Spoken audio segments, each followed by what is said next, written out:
തമിഴ്നാട്ടിലെ വിരുദുനഗർ ജില്ലയിലെ ശ്രീവില്ലിപുത്തൂരിനടുത്ത് അമ്മപ്പട്ടി പഞ്ചായത്തിലെ കളത്തൂരിൽ മഹാവിഷ്ണുവിന്റെയും വൈഷ്ണവി ദേവിയുടെയും പുരാതന ശില്പങ്ങൾ കണ്ടെത്തിയതായി വിവരങ്ങൾ. ഈ ശില്പങ്ങൾക്ക് 1200 വർഷം പഴക്കമുണ്ടെന്ന് കരുതപ്പെടുന്നു. കളത്തൂർ അർജുന നദിയുടെ തീരത്ത് പുരാതന വിഷ്ണു ശില്പമുണ്ട് എന്ന ഒരു വിവരം ലഭിച്ചിരുന്നു. ആ വിവരത്തിന്റെ അടിസ്ഥാനത്തിൽ Ramanathapuram archaeological research foundation president V രാജഗുരുവും ചരിത്രകാരൻ നൂർസാഹിപുരം ശിവകുമാറും ചേർന്നാണ് സർവേ നടത്തിയത്. 4 കൈകളും ശംഖും പിൻകൈകളിൽ പ്രയോഗചക്രവുമായി പീഠത്തിലിരിക്കുന്ന മഹാവിഷ്ണു മുൻകൈകൾ തുടകളിൽ അമർത്തി കിരീടവും മകര ആഭരണങ്ങളും ധരിച്ചിരിക്കുന്നു. ഏതാനും മാസം മുൻപ് ശ്രീവില്ലിപുത്തൂർ ശ്രീ ആണ്ടാൾ ക്ഷേത്രത്തിന് കീഴിലുള്ള കുളത്തിൽ ഇന്ന് മത്സ്യബന്ധനത്തിനായി വല വിരിച്ചപ്പോഴാണ് നടരാജ വിഗ്രഹം കണ്ടെത്തിയത്.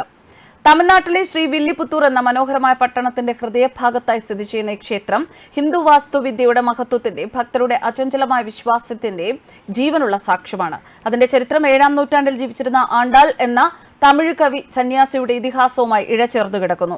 ഇത് ഇന്നും ഭക്തരിൽ പ്രതിധ്വനിക്കുന്ന സമാനതകളില്ലാത്ത സൗന്ദര്യത്തിന്റെ കീർത്തനങ്ങളാണ് രചിച്ചിരിക്കുന്നത്. കഥയിൽ പറയുന്നത് പോലെ ആണ്ടാൾ ഒരു തുളസിച്ചെടിയുടെ ചുവട്ടിൽ ഒരു കുഞ്ഞായി കണ്ടെത്തി അവളെ തന്റെ മകളായി വളർത്തി. അവൾ വളർന്നപ്പോൾ ആണ്ടാൾ മഹാവിഷ്ണുവിനോട് അസാധാരണമായ ഭക്തിയുള്ളവളായി വളർന്നു. സമാനതകളില്ലാത്ത അഭിനിവേശത്തോടെ വിഷ്ണുവിനെ സ്തുതിച്ച് സ്തുതിഗീതങ്ങൾ ആലപിക്കുകയും രചിക്കുകയും ചെയ്തു. ആണ്ടാളുടെ ഭക്തി വളരെ നിർമ്മലമായിരുന്നു എന്ന് പറയപ്പെടുന്നു. മഹാവിഷ്ണു തന്നെ അവളുടെ മുമ്പാകെ പ്രത്യക്ഷപ്പെടുകയും തന്റെ ദിവ്യരൂപത്തിൽ അവനുമായി ഐക്യപ്പെടാനുള്ള വരം നൽകുകയും ചെയ്തു.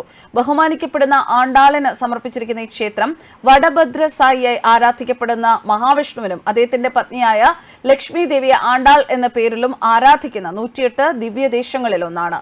പെരിയാൾവാറിന്റെയും വളർത്തുമകളായ ആണ്ടാളിന്റെയും 2 ആഴ്വാരുടെ ജന്മസ്ഥലമാണിത് എന്ന് വിശ്വസിക്കപ്പെടുന്നു. വാസ്തുവിദ്യാ വൈഭവത്തിന്റെ യഥാർത്ഥ അത്ഭുതമാണ് ഈ ക്ഷേത്രം. സങ്കീർണമായ കുത്തുപണികളും ചിത്രങ്ങളും കൊണ്ട് അലങ്കരിച്ച അതിന്റെ ഉയർന്ന ഗോപുരം അത് നിർമ്മിച്ച പുരാതന കരകൗശല വിദഗ്ധരുടെ വൈദഗ്ധ്യത്തിന്റെ തെളിവാണ്. ചോള, പാണ്ഡ്യ, വിജയനഗര, നായ്ക്കർ രാജാക്കന്മാരുടെ ശിലാശാസനങ്ങൾ ഈ ക്ഷേത്രത്തിലുണ്ട്.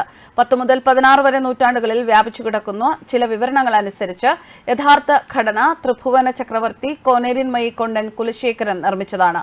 ആണ്ടാൾ ക്ഷേത്രവും 194 അടി രാജഗോപുരവും നിർമ്മിച്ചത് വിജയനഗര രാജാവായ ഭാരതി രായറാണ്. ദ്രാവിഡ വൈഷ്ണവ വാസ്തുവിദ്യകളുടെ അതിശയകരമായ സംയോജനമാണ് ഈ ക്ഷേത്രം. ഒരു മികച്ച കലാസൃഷ്ടിയാണ് ക്ഷേത്രം. ക്ഷേത്രത്തിന്റെ ഹൃദയഭാഗത്ത് അതിമനോഹരമായ സങ്കേതം സ്ഥിതി ചെയ്യുന്നുണ്ട്. സന്ദർശകർക്ക് പ്രാർത്ഥനകൾ അർപ്പിക്കാനും ദൈവത്തിൽ നിന്ന് അനുഗ്രഹം തേടാനും കഴിയുന്ന ഒരു ആരാധനാലയം. ശ്രീകോവിൽ സങ്കീർണമായ കൊത്തുപണികളും ചിത്രങ്ങളും കൊണ്ട് അലങ്കരിച്ചിരിക്കുന്നു.